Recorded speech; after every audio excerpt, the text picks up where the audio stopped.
Le Point Bourse vous est présenté par Bourse Direct.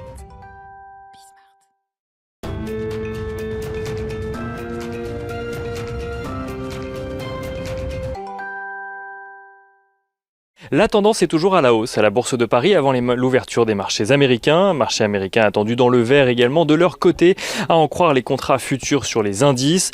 Pour rappel, hier à la clôture, le Dow Jones gagnait 1,08% à 31 055 points. Le S&P 500 gagnait lui 1,09% à 3 871 points, tandis que le Nasdaq Composite gagnait 1,23% à 13 777 points.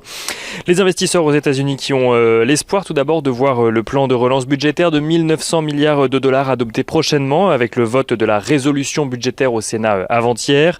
Un optimisme sur les marchés porté également par une potentielle accélération de la stratégie de vaccination aux États-Unis, alors que le groupe pharmaceutique Johnson & Johnson a déposé une demande d'autorisation d'urgence pour son vaccin contre la Covid-19 auprès de la FDA. S'il est accepté, ce sera donc un troisième vaccin en circulation dans le pays après ceux de Pfizer et Moderna. Un optimisme des investisseurs également renforcé alors que les mesures de restriction se radoucissent légèrement aux États-Unis et que le gouvernement français continue d'écarter de son côté la perspective d'un troisième confinement.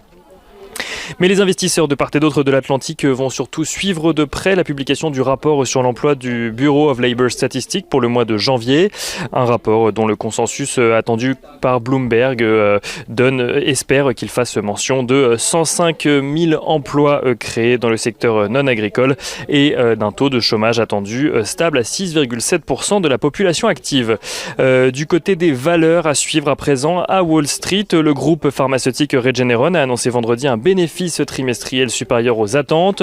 On notera également que Snap, la maison mère de Snapchat, a publié de son côté une croissance du nombre d'utilisateurs actifs et un chiffre d'affaires supérieur aux attentes au quatrième trimestre 2020. Le titre est cependant attendu en recul alors que son fondateur a averti que les changements à venir en matière de la protection de la vie privée par Apple pourraient nuire à l'activité publicitaire du groupe.